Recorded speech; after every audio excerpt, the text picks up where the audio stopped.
Silence.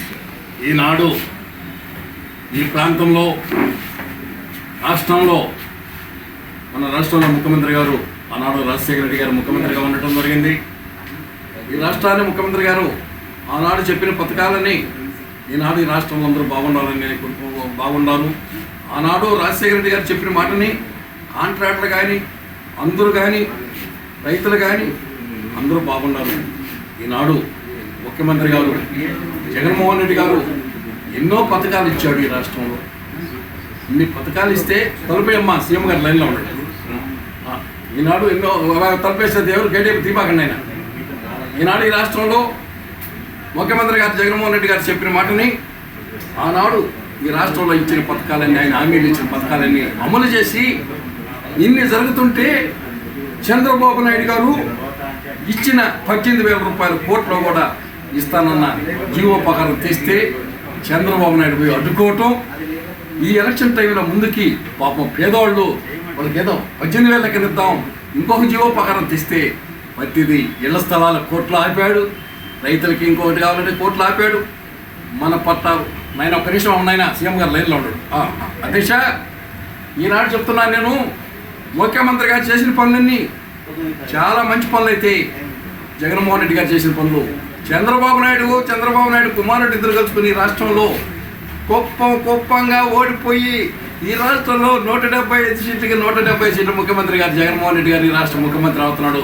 అధ్యక్ష అదే కాకుండా అదే ఈనాడు జగన్మోహన్ రెడ్డి గారు ఈ రాష్ట్రంలో చేసిన పథకాలే కాదు, ఈనాడు రేపు ముఖ్యమంత్రి అయితే ప్రతి వాడిని పట్టించుకుంటాడండి. బీసీలు, ఎస్సీలు, ఓసీలు అందరికీ సహాయం చేశాడు. ఈసారి ఓసీలు కూడా ఒక్కసారి సహాయం చేయమని మేము అడుగుతున్నామండి. గ్రామాల్లో రోడ్లు చేయండి, ఇరిగేషన్లో డెవలప్మెంట్ చేయండి. ఈనాడు ఈ రాష్ట్రంలో ఎంత చేపారు, ఎన్ని పథకాలు ఇచ్చినా ఈరోజు ఓటు అడిగితే జగన్మోహన్ రెడ్డికి ఏం చెప్తున్నారు?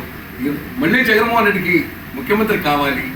ఇంకనన్నా మన జగనన్న ఈ రాష్ట్రంలో మీరే ఆలోచించుకోండి.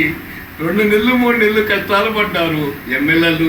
గెలిచిన వాళ్ళు పాపం నిద్ర లేకుండా గ్రామాల్లోనే కొనుక్కున్నారు, గ్రామంలోనే సేవ చేశారు. మరి ఈ రాష్ట్రంలో చాలా ఘోరంగా మన తెలుగుదేశం పార్టీని ఓడిస్తున్నారు. ఎందుకంటే చంద్రబాబు నువ్వు చెప్పిన మాట ఉందంతా అబద్ధాలు. చంద్రబాబు సూలూరుపేట శాసనసభ్యుడు గారు సంజీవన్న గారు సూలూరుపేట నియోజకవర్గంలో ఎన్నో కోట్ల రూపాయలు డెవలప్ చేసిన వ్యక్తి సూలూరుపేట శాసనసభ్యుడు గారు. చాలా మంచోడు.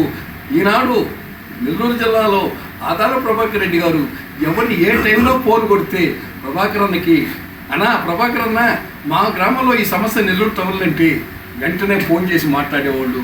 అందువల్ల ఈ నెల్లూరు జిల్లాలో అన్నీ గెలుస్తున్నారు.